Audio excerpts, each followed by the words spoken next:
BJP के वरिष्ठ नेता सांसद दिनेश शर्मा जी साथ में मौजूद है। दिनेश जी, बजट आ गया है, बजट के बारे में क्या कहेंगे सर? बजट की क्या विशेषताएं? बजट आ गया है और मध्यम वर्ग, किसान, महिलाओं और उद्यमियों के लिए खुशियों का पिटारा लाया है। और मैं समझते हैं इसने जहां खुशियों का पिटारा लाया है आम जनता के लिए, वहीं विपक्ष के मुंह पर एक बहुत बड़ा ताला भी लाया है। विपक्ष मुद्दा विहीन हो गया है इस बजट से। और मैं कह सकता हूं कि जहां 12 लाख तक की आमदनी वाले लोग अब टैक्स से मुक्त होंगे, मैं समझता हूं ये उनके लिए किसी प्रकार शादी विवाह का जैसे खुशियां होता है उससे कम नहीं है मध्यम वर्गीय के लिए। और टैक्स का स्लैब तो आश्चर्यजनक तरीके से हम लोग भी व्यक्तिगत होकर सोचते थे कि कहीं 10 लाख तक हो जाए तो बहुत अच्छा होगा। ये तो बढ़कर 12 लाख से भी हो गया ऊपर।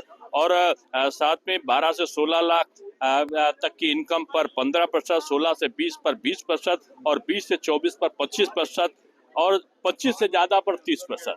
यानी अद्भुत है। लेकिन दिनेश जी, कांग्रेस के नेता कह रहे हैं कि इनकम होगी तो लोग टैक्स देंगे, लेकिन बेरोजगारी पर तो फोकस ही नहीं किया, नौकरी तो दी नहीं। इनको ये नहीं पता कि जो आईआईटी में जो 23 आईआईटी में छात्रों की दुगनी सीट करना, आईआईटी में 3500 सीट को बढ़ा देना, लेदर का जो इंडस्ट्री स्कीम एक लाना जिसमें 22 लाख की नौकरियां होंगी, स्टार्टअप को बढ़ाकर 10,000 करोड़ का फंड क्रिएट करना और 20 करोड़ तक का ऋण के उपलब्ध कराना, तमाम नौकरियों नहीं रोजगार सृजन का केंद्र बनेगा।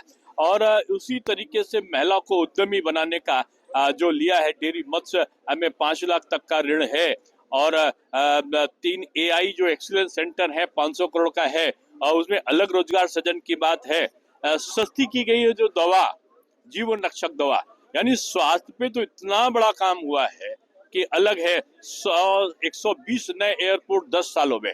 ये मैं समझता हूँ कि इंफ्रास्ट्रक्चर के साथ साथ जो डेवलपमेंट प्रोसेस है उसको बढ़ाने वाला है। टूरिज्म साइट्स जो है 50। दिनेश जी, ये भी कहा जा रहा है कि बिहार पर फोकस किया गया क्योंकि वहां पर बिहार आपके एनडीए का अलायंस है। बिहार नहीं जाओ, जो कम डेवलप होगा उसको ज्यादा डेवलप करना है। मोदी सरकार ये काम करती है, ये नहीं कि जो डेवलप है उसी को डेवलप करो, जो कम डेवलप है उसको हम ज्यादा डेवलप करें, जो ज्यादा डेवलप है उसको हम स्थायी बनाते हुए और डेवलप करने की कोशिश करें। यही मोदी पाठशाला है जिसमें विपक्ष को पढ़ने की जरूरत है। तो विपक्ष को पढ़ने की जरूरत है मोदी की पाठशाला। Sanjay Sharma, India news Delhi. For more such videos, subscribe to the NewsX YouTube channel, hit the bell icon.